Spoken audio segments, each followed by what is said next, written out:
ఒక్కొక్క సంవత్సరంలో 350 కోట్ల రూపాయల చొప్పున ప్రతి గ్రామం కనెక్ట్ అయ్యేలాగా ఇలాంటి ఇబ్బందులు లేకుండా ఒక ప్రతిపాదనలు తీసుకొచ్చాం.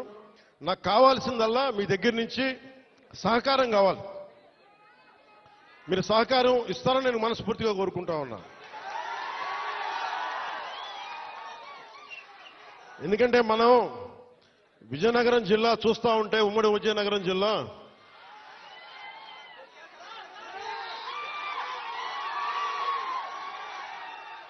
అడవుల్లో కాదు, ఇంత సుందరమైన ప్రాంతంలో పుట్టిన మీరు అదృష్టవంతులే. నేను నిజంగా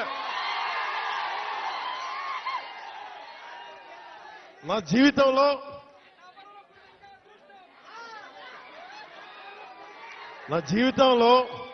నేను ఎప్పుడు అసూయపడలా.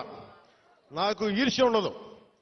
ఎవరైనా నాకైనా విజయం సాధించిన ఎత్తుకు ఎక్కి నాకు ఇబ్బంది ఉండదు.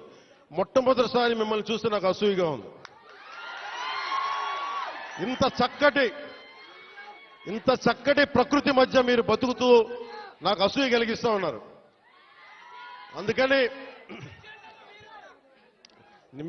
మీకు నాకు గుడొద్దు, బడి కావాలి మనందరికీ. ముందు చదువు ఉంటేనే భగవంతుడు గుర్తొస్తాడు. బడి ఉన్న చోట గుడి వస్తుంది. అందుకని నేను మీకు నిరంతరం మీకు అందుబాటులో ఉంటాను. కలెక్టర్ గారికి కూడా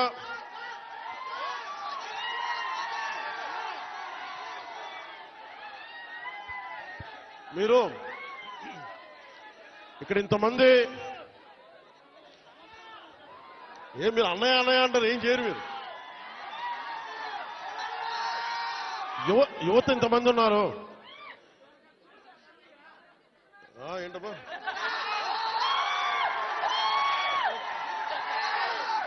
యువత ఇంతమంది ఉన్నారు. నేను కోరుకునేదల్లా మీకోసం పనిచేసేవాడు ఒకడు కావాలి. కూటమి ప్రభుత్వం మీకోసం పనిచేస్తుంది. చంద్రబాబు నాయుడు గారికి ఒకటే చెప్పాను, సార్ మనం నిలబడాలి అంటే నేను ఒకటే చెప్పాను. ఇంటెలిజెన్స్ కానీ పోలీస్ శాఖ కూడా చెప్పారు, ఈ వర్షంలో ఎందుకు సార్ మీరు ఎందుకు ఆగిపోండి అంటే నేను ఒకటే చెప్పాను. మా వాళ్ళు వర్షంలో తడుస్తున్నారు, మా వాళ్ళకి రోడ్ లేక బాధపడతా ఉన్నారు. నేను తడుస్తా, జ్వరం వచ్చినా ఎలాంటి అవాంతరాలు వచ్చినా మా వాళ్ళ పడ్డ కష్టం కంటే కూడా నేను పడే కష్టం పెద్దది కాదు. అందుకని నేను ఎందుకు ఈ మాట చెప్తున్నానంటే, మీకోసం పనిచేసే వ్యక్తుల సమూహాన్ని మీరు ఎన్నుకున్నారు. మీకోసం పనిచేసే వ్యక్తుల సమూహాన్ని మీరు ఎన్నుకున్నారు. మేమందరం ఇక్కడ ఉన్నాం. మంత్రి గారిని చూస్తూ ఉన్నారు, ఎమ్మెల్యే గారిని చూస్తూ ఉన్నారు, ఇక్కడున్న నాయకులందరినీ చూస్తూ ఉన్నారు. మేమందరం కూడా ఎందుకున్నాం ఇక్కడ అంటే, మీకు 5 సంవత్సరాల కాలంలో ఏదో మాట చెప్పి వచ్చి వెళ్ళిపోవడానికి మేము లేవు. ఇక్కడ అధికారం లేనప్పుడు రోడ్ల మీద తిరిగాం, అధికారం లేనప్పుడు మన్యం ప్రాంతాల్లో తిరిగాం. నాకు బుగ్గలు నిమ్మరటం తెలియదు, నాకు తల నిమ్మరటం తెలియదు. నాకు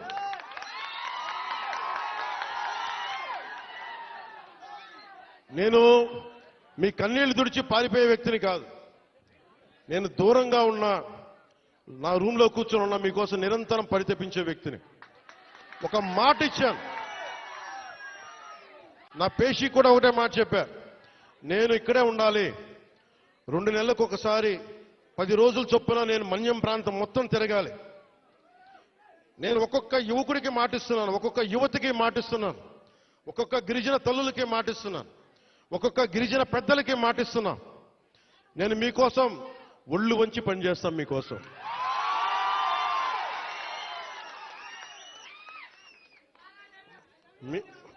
ఐ లవ్ యూ టూ.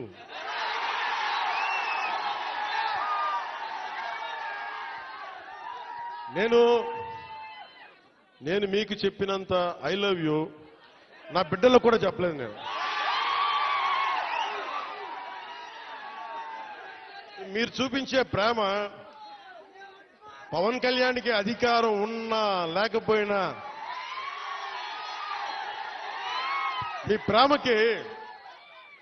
మీ ప్రేమకి నేను రుణగ్రస్తుడిని.